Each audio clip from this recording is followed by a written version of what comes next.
oo idin kala hadlaysa mowjadaha gaagaaban FM-da magaalooyinka qaar iyo barta internetka ee bbcsomali.com.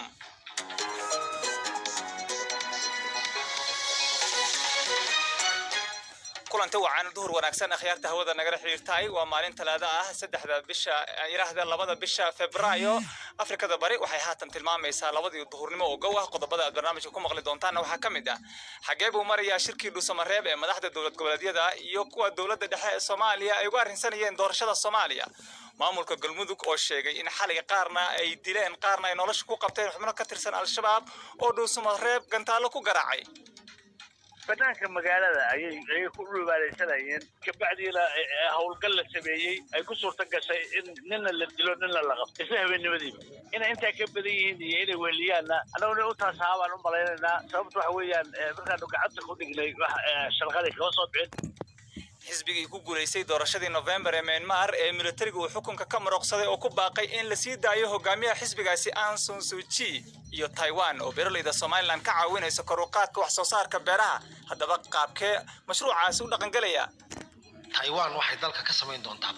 beertaasoo u adeegi doonta hab soo bandhigeed marka beertaasi Taiwan waxay beeri doontaa iyadoo adeegsanaysa habab casri ah oo dhul yar lagaga soo saari karo wax soo saar badan qodobadaas iyo kuwa kale ayaad ku maqli doontaan barnaamijkan oo soo saaray Xasan Sheekh Cumar anigoo Xasan Ali Geela ayaan halkan idin kala socodsiin doona hadduu eebaha wadal idmo balse marka hore aan ku bilowno warkii caalamka waxa diyaar u ah Axmed Nagaashe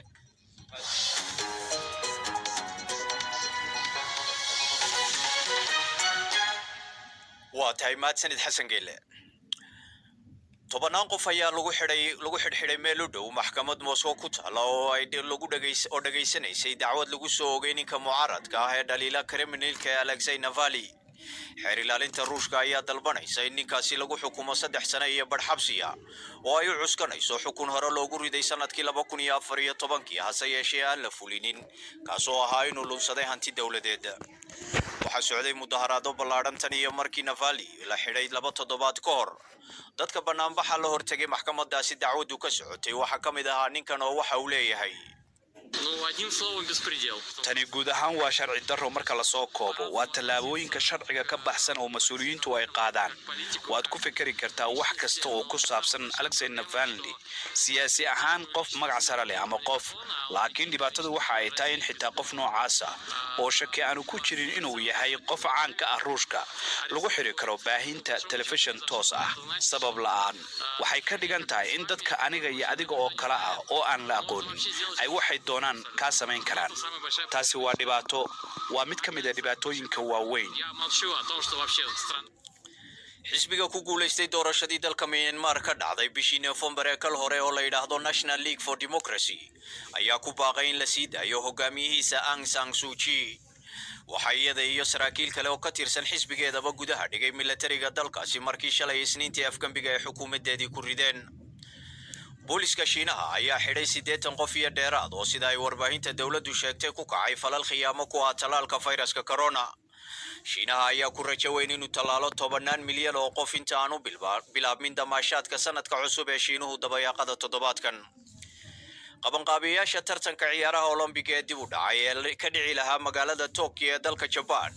ayaa sheegay in tartankaasi uu qabsoomi doono bisha July ee sanadkan si kastoo duruufta safmarka corona noqotaba aragtida shacabka Japan ayaa aad u soo dhaweysay in ciyaaraha la qabto maadaama uu dalku isku dayayo inuu xadido fiditaanka cudurka ugu dambeynna maxkamadda sare ee Pakistan ayaa amar ku bixisay in xabsiga laga sii daayo nin lagu helay inuu door weyn ku lahaa afduubka iyo dilka saxafigii Mareykanka ah ee Daniel Pearce oo ku dhawaad 20 sano ka hor Ahmed Umar Saeed Sheikh xukunka hore ugu dhacay ayaa maxkamaddu laashay toddobaadkii hore maadaama uu cadeymo buuxaan la soo hordhigi waayay maxkamadda hase yeeshee go'aankaasi waxa uu ka cadhaysiyay dalka Mareykanka warkii duurimana waa naga dhageystayaal aad buu mahadsan yahay Axmed Nagaasho warkii caalamka nala socodsiinayay dhageystayaal u diyaar garooba qaybaha kale ee barnaamijka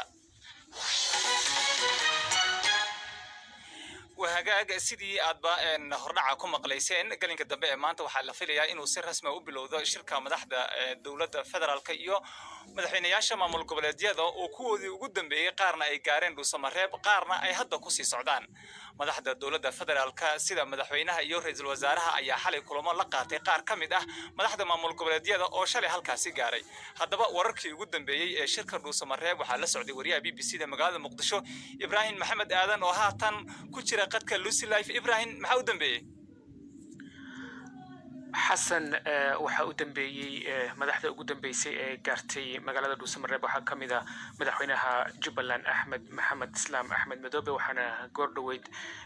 garoomada Muqdisho iyo Garowe ka duulay diyaarada kale sida wufuud ay kala hogaaminayaan duqa caasimada Muqdisho Cumar Filish iyo Saciid Cabdullaahi Dani waxa la filayaa inay iyana tagaan daqiiqadaha soo socda magaalada Dhuusamareeb gelinka dambe ayaana la filayaa inuu si rasmi ah u furmo shirkii dhawaantan oo madaxweynaha Soomaaliya Maxamed Cabdullaahi Maxamed farmaajo ku baaqay shirkaasi waxa ahayd koodii bisha inuu furmo laakiin si rasmi ah uma furmin shalay madaxweynuhu uu tagay Dhuusamareeb sidoo kale ra'iisul wasaaraha iyo madaxweynayaasha Hirshabelle iyo Koonfur Galbeed iyadoo horeyna uu sii joogay madaxweynaha Galmudug xalay waxa jiray kulan dhexmaray madaxweynaha iyo madaxweynayaasha maamul goboleedyada Hirshabelle Koonfur Galbeed iyo Galmudug waxa weeliyay ra'iisul wasaaraha Soomaaliya Maxamed Xuseen Roble dhammaan waxa laga wada hadlayay arrimaha ku saabsan doorashooyinka inkastoo madaxda xalay ay is aragtay ay markoodii horeba isku aragti ka hayeen arrimaha ku saabsan khilaafka doorashada haddana waxay u gogol xareeyeen shirka la filayo inuu maanta si rasmi ah u furmo shirku wuxuu ahaa qorshihiisu in 3 maalmood uu socdo oo maalinta berrito ah oo arbacada la soo gabagabeeyay laakiin lagama oga waqtiga uu qaadan doono kulamadaas gelinka dambe markay madaxdu soo wada xarootay ilaa caawa ayaa la filayaa inay bilowdaan arrimaha ugu muhiimsan ee laga wada hadli doonana waxaa ka mid ah waxyaabaha ka soo noqday heshiiskii madaxdu ay ku gaartay Muqdisho 17 Sebtembar ee doorashada ku saabsanaa sida khilaafka gobolka Gado arinta gudiyada doorashada ee gobolada waqooyi xildhibaanadooda ee Somaliland iyo sidoo kale xubnaha gudiyada doorashooyinka heer federaal iyo heer dowlad goboleed oo qaarkood ay mucaarad ku dooda ka keeneen oo ay sheegeen in xubno ka tirsan ay ka tirsan yihiin shaqaalaha dowladda marka qodobadaas ayaa lagu lafaguri doonaa aakhirkan waxaa la filayaa in ay heshiis ku gaaraan in doorashada la galo waxaad ogtahay in bishii hore ama bishii December uu dhamaaday waqtiga baarlamaanka haddana waqtiga madaxweynuhu uu gabagaba ku dhow yahay oo 8 bisha ku eg yahay marka waxaan sugnaa buu furitaanka shirkaasi xasan ibraahim gudoomiyaha aqalka sare Cabdi Xaashi waa kii shalay waraaq u qoray madaxweynaha Galmudug oo sheegay in shirkaas uu ka soo qayb galayo marka ma yimid ma si ka soo qayb galaya shirkaasi dhowr jeer oo aan telefonkiisa aan wacay gudoomiyaha aqalka sare ee baarlamaanka federaalka Axmed Cabdi Xaashi Cabdullaahi igama qaban oo ma suurtagelin inaan helo uu xushalay dalbaday inuu tago Dhuusamareeb si uu ka qayb galo shirka maadaama waxyaabaha laga hadlay ay kamid tahay khilaafka ka taagan gudiyada doorashada xildhibaanada gobolada waqooyi ee Somaliland ee Muqdisho ka dhacaysa sida daraadeedna ay tahay maadaama madaxda qaranka uu kamid yahay inuu shirkaasi ka qayb galo laakiin wax casumaad oo markii hore madaxweynuhu u diray madaxweynaha dowladda federaalka ayaa shirkan markii horeba iclaamiyay sheegay inuu Dhuusamareeb ka dhici doono wuxuuna isugu yeeray madaxda dowladda federaalka madaxweynaha iyo ra'iisul wasaaraha iyo madaxweynayaasha dowlad goboleedyada markii horeba looma yeerin madaxweynuhu wuxuu sheegay in jimcaha uu la hadli doono labada aqal ee baarlamaanka Soomaaliya marka ilaa hadda ma jirto meel si rasmi ah loogu casumay marka laga reebo in Cabdi Xaashi uu ka codsaday madaxweynaha Galmudug inuu shirka ka soo qayb galo ilaa haddana Muqdisho ayuu joogaa oo wax dhaqdhaqaaq oo bixitaana ma sheegin markii aan la hadlay xubnaha xafiisyadiisa ka tirsan waad mahadsantahay ibraahim kaas wuxuu ahaa wariyaha BBC magaalada Muqdisho ibraahim maxamed aadan oo qadka si toos ah ugu jiray wararka ku soo kordhay shirkaasi Dhuusamareebna idaacadaha iga dambe ayaad ku maqli doontaan hadduu eebaha wada leedmo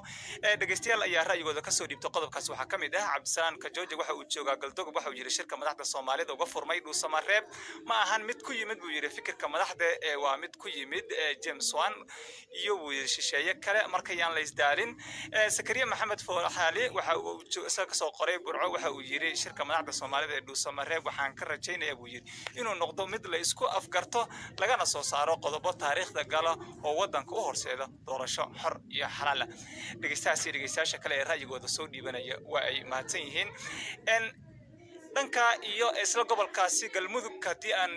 maamul goboleedka galmudug sii joognana maamulka galmudug ayaa sheegay in la dilay mid ka mid ah dabley xalay madaafiic ku weerartay magaalada Dhuusamareeb isla markaana la qabtay mid kale xalay saqdi dhexe ayay ahayd markii dhowr qarax laga maqlay gudaha iyo hareeraha magaaladaasi dhowr qof ayaa la soo warinaya inay ku dhaawacmeen madaafiic xalay ku dhacay magaaladaasi Dhuusamareeb xarakada al-shabaab ayaa sheegtay in ilaa iyo 10 madfac ay ku rideen dhowr goobood oo ka tirsan Dhuusamareeb oo ay ku jirto xarunta madaxtooyada magaalada waxaa ku sugan madaxda dawladda federaalka iyo qaar ka mid ah madaxweynayaasha maamul goboleedyada halkaasi oo ay uga qayb galayaan shir ku saabsan doorashada Soomaaliya wariyaha BBC Ibrahim Maxamed Aadan ayaa telefoonka kula hadlay wasiirka warfaafinta galmudug Axmed Shiraaf Falagle wuxuuna marka hore weydiiyay khasaaraha ka dhashay weerarkaasi madaafiicda ee lagu qaaday Dhuusamareeb madaafiicdaasi waxba khasaara ma geysanin ragii arrintaas falkaasi sameeyana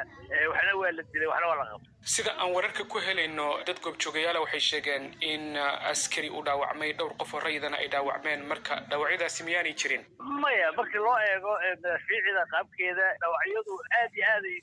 u fudud yihiin runtii marka hore madaafiicda dad ay kaleysay waxaas carrada geliyeen laakiin baaritaano guud oo la sameeyey ilaahay ummadda waxba kuma yeelin waana laga daba tegay oo waa la qabtay xaggee looga daba tegay oo lagu qabtay ragga weerarka soo qaaday banaanka magaalada ayay ku dhulbaalaysanayeen oo maaragtay ciidamada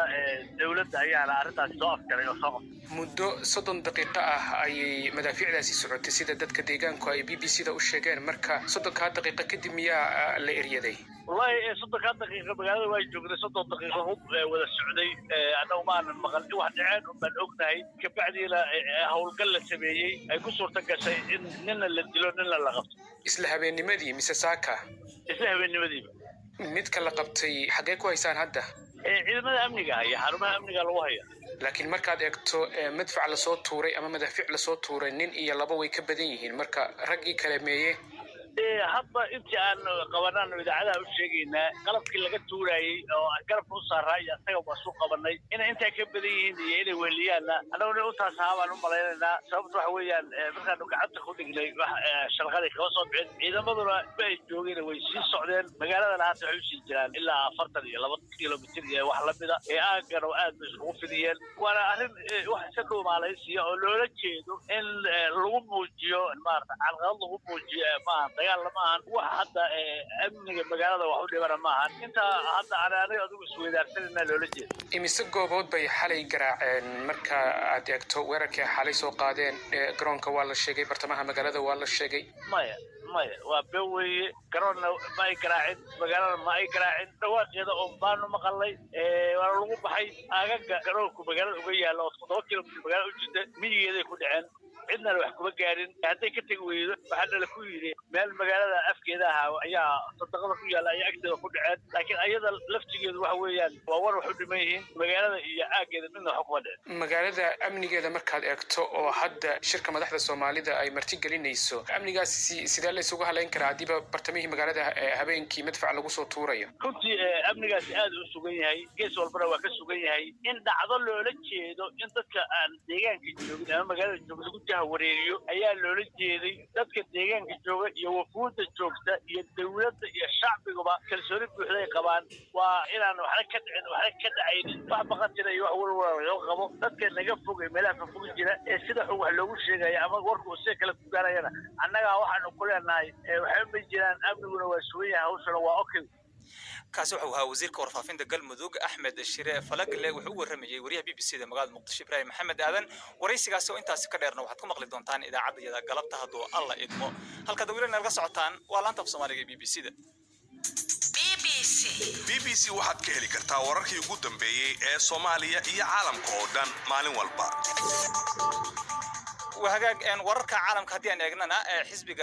حكومة دي حلك لقى طوري دلك من مار أيام ملتري حكم كدلك الله مرقصدي كدل بدي إنه حبسي كسيدا يو هو جميع حزب جاسي أن سانسوتشي إسلام كان أو احترامه نتيجة الدورة شدي جودهان دلك كاسي كان عضي بشي نوفمبر السنة كي تجي أن سانسوتشي يسياسين كله أو حلف الله أيه xabsiga la dhigay kadib markii shalay uu xukunka dalka la wareegay militariga dalkaasi inqilaabkaasi oo la kulmay cambaareyn caalami ah wararka arintaasi ku saabsan waxa inoo haya Faarax Lamaane waxaa isa sii taraya baaqyada lagu dalbanayo sii deynta Aung San Suu Kyi maalin kadib markii militarigu uu xiray xildhibaano. Miss Suu Kyi meel fagaara ah laguma arag tan iyo markii la xiray. madaxweynaha Mareykanka Joe Biden ayaa waxa uu ku hanjabay inuu dib u soo celin doono xayiraadii Myanmar saarneyd isagoo yiri militarigu ma caburin karaan rabitaanka shacabka. xisbiga Miss Suu Kyi ee la yiraahdo National League for Democracy ama loo soo gaabiyo NLD ayaa isna maanta waxa uu dalbaday in degdeg loo sii daayo. waxa kaloo militariga ay ugu baaqeen inuu aqbalo natiijada doorashadii bishii November ee xisbiga NLD uu ku guuleystay 80% codadkii la dhiibtay. halka lagu hayo Aung San Suu Kyi lama oga, waxaase loo malaynayaa in lagu hayo gurigeeda ku yaala caasimadda Naypyidaw. shir jaraa'id oo uu ku qabtay magaalada Seoul ayaa afhayeenka wasaaradda arrimaha dibadda ee South Korea oo la yiraahdo Choi Yang-sam waxa uu ka codsaday militariga Myanmar inay soo afjaraan afgambiga ayna sii daayaan dadka xirxiran. 우리 정부는 최근 미얀마의 정치적 상황에 관해 dowladda iyadu waxay ka walaacsan tahay xaaladda siyaasadeed ee ka taagan Myanmar. waxaan xoojinaynaa ixtiraamka aan u hayno himilada shacabka Myanmar ee ku aadan dimuqraadiyadda lagu muujiyay doorashooyinkii u dambeeyay. waxaan ku baaqaynaa in si degdeg ah loo sii daayo Aung San Suu Kyi iyo dadka kale ee la xiran. waxaan rajaynaynaa in arrintan lagu xallin doono qaab sharci dimuqraadi ah oo nabdoon. 문제가 해결되기를 희망한다. maalin kadib afgambiga ayaa dalka waxa uu u muuqdaa iminka inay ka jirto deganaansho aan caga badan ku taagnayn. isgaarsiinta telefoonka iyo internetka oo shalay go'naa ayaa maanta dib u soo laabtay. mid ka mid ah dadkii bannaanbaxyada dhigayay oo aan doonayn in magaciisa la sheego ayaa BBC-da waxa uga warramay waddooyinku sida ay iminka yihiin.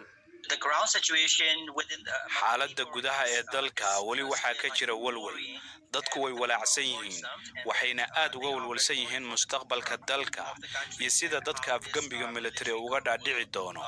dadku wadooyinka iyo meheradaha shaaha lagu cabo waxay ka hadlayaan arrintan. militariga ayaa sidoo kale adkeeyay amniga agagaarka magaalada Rangoon. marka laga yimaado Mareykanka iyo qaramada midoobay, UK iyo midowga Yurub ayaa iyagana waxa ay cambaareeyeen la wareegitaanka uu militarigu la wareegay xukunka iyada oo laga cabsi qabo mudaharaadyo kale iyo deganaansho la'aan. Shiinaha ayaa aad waxa uga soo horjeedaa in faragelin caalami ah lagu sameeyo Myanmar, waxaana uu ku doodayaa waa sida uu hadalka u dhigay in dhinacyada oo dhan ay farqigooda xalliyaan. dalalka kale ee gobolka ay ku jiraan Cambodia, Thailand iyo Philippines ayaa iyagana waxa ay ku tilmaameen mushkiladda Myanmar arrin gudaha waddanka ah. hase yeeshee xogayaha guud ee jamciyadda quruumaha ka dhaxaysa Antonio